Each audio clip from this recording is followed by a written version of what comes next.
My Lockdown Companion by Gerry McBride and Brona Murphy. Once upon a time, there was a wee cat with no name. She was so wee that she would have fitted into the palm of your hand. And Brona and Hugh went to see Sam and David, who grew her. Brona and Hugh didn't know what the kitten was like.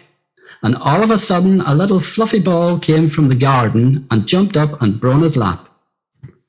And Brona said, "Hello." And the little kitten said, "Meow, meow." Hugh said, "We'll call her Georgie," because Hugh and Brona were football fans and George Best had died a few days previously. Brona said, "I prefer the name Jasmine." And the wee cat with no name said, "Meow." Brona said, "Is there anybody here called Jasmine?" And Jasmine said, "Meow."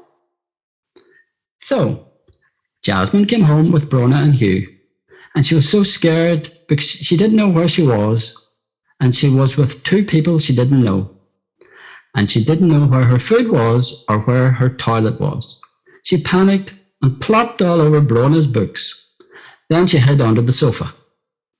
When she came out, Brona and Hugh gave her a big cuddle and got her into her wee bed for a big snooze. Every morning, Hugh got up early and had cornflakes and then toast while the girls lay on, until the toaster pinged. Up jumped Jasmine for toast with butter. Every morning, Hugh gave Jasmine a slice of toast with butter, and Jasmine would lick the butter off the toast and then go back and lie down again with Brona. She knew that Hugh and Brona loved her so much. She was very happy. So, she was ready to go out into the garden and play. She jumped about in the grass and also ate the flies, but we don't mention that. Then Hugh got very, very sick. He had to go away and go into the hospital. And he was so sick that he couldn't come home ever again. Jasmine missed him. Brona missed him. And wee Jasmine brought in Hugh's football shirt from the wardrobe in the other bedroom, and Brona cried with Jasmine. The above is a story written by Brona, which she always intended to finish, but she never got around to it. Not even when a friend offered her an opportunity to have it published on the internet as a children's story. But by that time, Brona was very ill and not able to cope with anything very much. Sadly, like Hugh 12 years previously, Brona got very, very sick and had to go away and go into the hospital and was so sick that she couldn't come home ever again. Jasmine misses her. I miss her. She was my closest friend for 11 years. And as another friend put it, my partner in crime. We had many ups and downs. Many of the downs were due to an overload of stress, particularly from a system that is supposed to be there to help ill and disabled people like Brona. The inhumane social security system, made inhumane by the Conservative government's austerity policy at the time. But even despite all the stress and all Brona's illnesses, pains and difficulties, we had countless times which were among the best days of my life and the most laughter I've ever had in my life. I remember one warm summer's evening a few years ago, Brona and I were blowing bubbles in the garden for Jasmine to chase after and catch, special bubbles from the pet store for cats. One big bubble landed softly on the lawn without bursting. Jasmine slowly crept up on it, put her little nose to it, and of course the fragile bubble burst. We laughed at the puzzled look on Jasmine's face when the bubble vanished into thin air and she couldn't understand where it had gone, how it was there one moment and gone the next. Now, just a few summers later, and Brona has popped her clogs, vanished into thin air, and neither Jasmine nor I can understand where she has gone.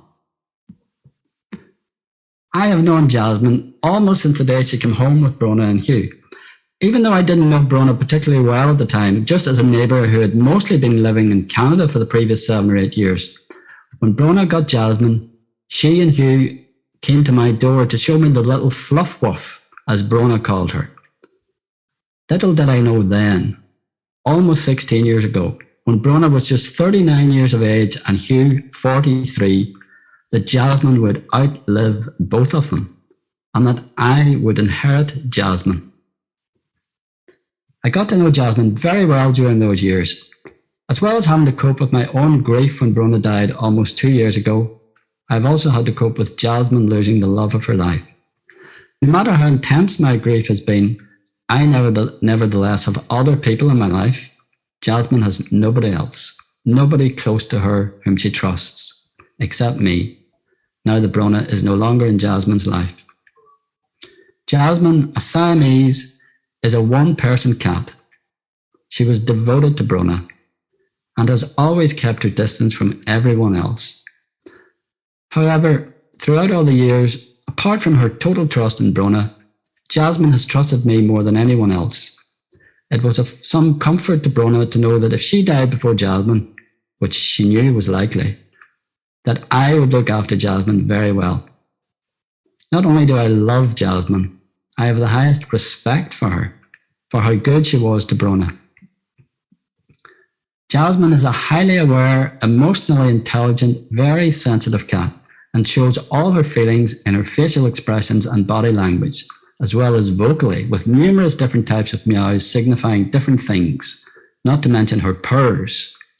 When she's happy, you know it. When there's something wrong, you know it. If she's cross about something, you know it. When she likes you, you know it. Although throughout all the years when Jasmine had Brona, I was nowhere near as close to Jasmine as Brona was, nevertheless, Jasmine and I have always had a great ability to communicate with each other. I have always been very adept at reading her body language, and Jasmine is highly intelligent and seemed to know this and has always been able to communicate with me with ease, confident that I would easily understand. Jasmine clearly became sad when, in September 2019, after Brona had been gone for several days, there was no sign of her returning. At that time, Brona was in hospital. When Brona died a few weeks later, it may have been that Jasmine sensed my grief and sadness, or that the length of time without Brona had increased, but Jasmine undoubtedly became sadder too. She was still a cat and got on with the things cats do, eating, trotting about outside, sleeping, but she was a melancholy cat during that time, sleeping a lot, and definitely not the same happy cat she had been when Brona was with her. Brona often used to say that Jasmine was the purriest cat in Belfast, or Ireland, or the world. But not only did she not purr throughout September and October, she never meowed either. Whereas normally, when she was with Brona, she was a very vocal cat, meowing to Brona a lot, every day, and occasionally giving me a meow. After a couple of months of silence, Jasmine came to understand that I was now her permanent caregiver, and she began to meow to me, which increased as the months went on. I had expected that Jasmine would look to me for comfort and affection with Brona no longer in her life. But whereas Jasmine trusted me to look after her and showed appreciation for everything I do for her, as she always did, she wanted to keep her distance. She seemed to want to be a loner now, which was okay by me if that's what she wanted. If she sat in the same room as me, she would sit about 2 meters from me, months before social distancing became normal for the rest of us, rather than very close to me or on me. Jasmine Vet, who visited in November, said if a cat sits as close as 2 meters from you, that's a sign the cat likes you.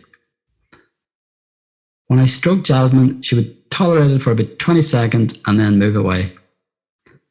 The vet said that she would eventually bond with me, but although he is a brilliant vet, I presumed he was wrong about that, and that Jasmine would rather be a loner for the rest of her life, with me just as a friend she trusts at a bit of a distance, which was okay by me. She was still nevertheless a great companion, very lovable, often making me laugh, and aesthetically beautiful with the way she moved so gracefully and her facial expressions. After 6 months of coping with grief, I was starting to get out more and becoming involved in more things which interested me, taking my mind off my sadness about Brona. And then came lockdown. The television coverage focused a lot on people on ventilators in intensive care units, which was what Brona went through before she died. With that constant reminder and all the time at home again, I experienced a return of a lot of grief. But although there was talk about how difficult lockdown was for people living alone, I never felt I was living alone. I had Jasmine as a companion. I talked to Jasmine a lot, just as Brona did, even though Jasmine obviously doesn't understand spoken language. But she understands the feelings behind words. And she does understand quite a few words, like the way dogs can. Brona used to joke about having to spell out the word V-E-T because Jasmine understood the word vet. So saying thank you or sorry to Jasmine feels a lot more sensible than saying those words to an inanimate object. But I talked to Jasmine about many things, including Brona. Living with a cat is very different from living with another human being, but it is also very different from living alone, especially with such a very aware cat as Jasmine. I remember remarking to myself about 20 years ago when I was living on my own at the time that although I was in no way depressed and could be quite entertained by radio and television comedy programs, I could go for days at home without ever laughing out loud. Brona totally changed that. She made me laugh out loud countless times a day, and Jasmine made us both laugh.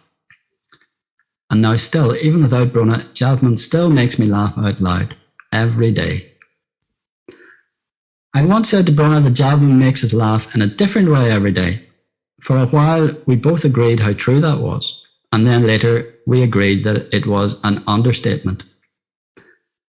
For reasons which is probably better not to even try to understand, cats are the funniest animals, and laughter is the best medicine.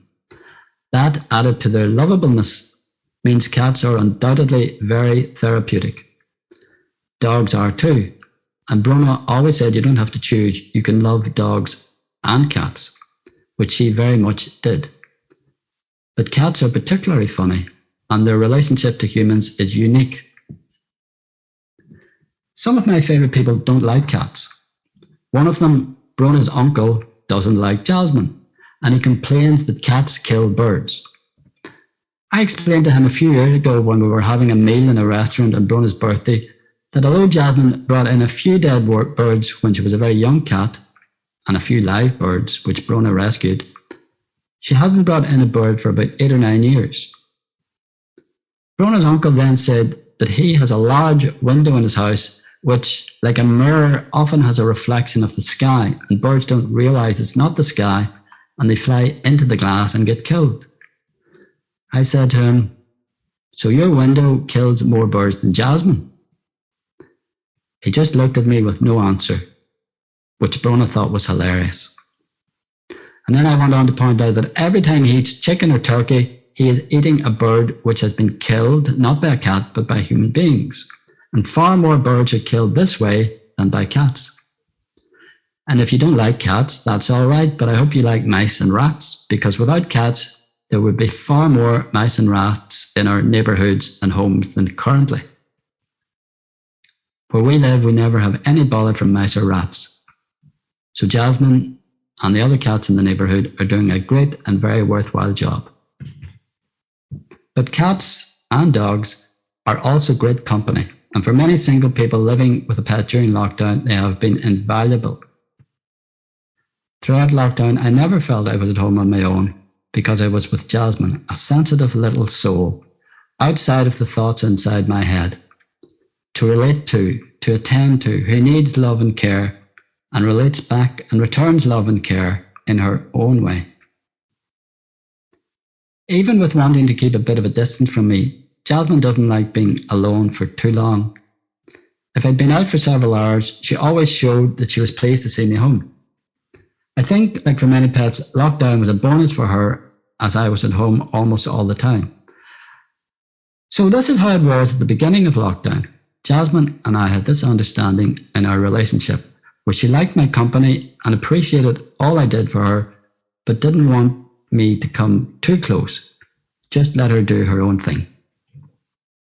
But then it all changed within the space of just a few days. It may have been triggered by the stress of another cat in the neighbourhood. On several successive nights, Jasmine had been coming in from outside, meowing a lot, as if there was something wrong, but I couldn't figure out what. And then she would settle down and stop meowing after about 5 minutes each time.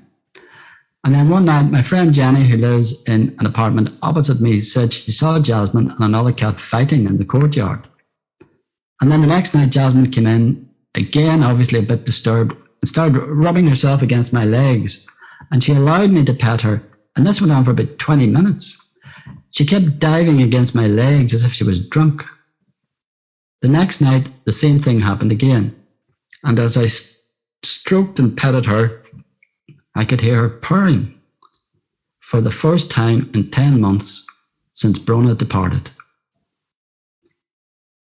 This continued, but it wasn't just when she came in at night after her confrontation with another cat. In the space of just a few days, Jasmine went from wanting to keep her distance from me to not being able to get enough of me. After a couple of weeks, she was no longer being disturbed by the other cat. They must have worked it out somehow. She started to sit on my lap, which she never did before, which she now loves more than anything, purring loudly as I try to watch television but spend more time being entertained by Jasmine. At other times when I'm standing up, she looks like she is stuck to my legs, and sometimes if I need to go from one end of the room to the other, it can be a quite difficult task as she dives in front of my legs with every step I take, which makes me laugh every time. And she sometimes follows me around now, whereas previously she was more inclined to go in the opposite direction. And she loves getting petted and stroked by me. So the vet was right. She has bonded with me now, and she is an absolute joy, as she always has been to me and for 14 years to Brona. Her pedigree name is Sawai Enchantress, and she has enchanted Brona and no doubt Hugh, and she continues to enchant me. She'll be sweet 16 next month, which apparently is quite old for a cat, but she has never had any illness, and she is as beautiful and healthy as she has ever been, showing no signs of age in either her demeanour or her movement, jumping up and over things and skipping off like a kitten at times. As I was writing this, I searched among the many notebooks Brona left to see if she had written any more of the story about the wee cat with no name. I found no more of the story, but I found this poem in a notebook for Ruth's class in 2016, which expresses how I too feel about Jasmine. My Darling by Brona Murphy.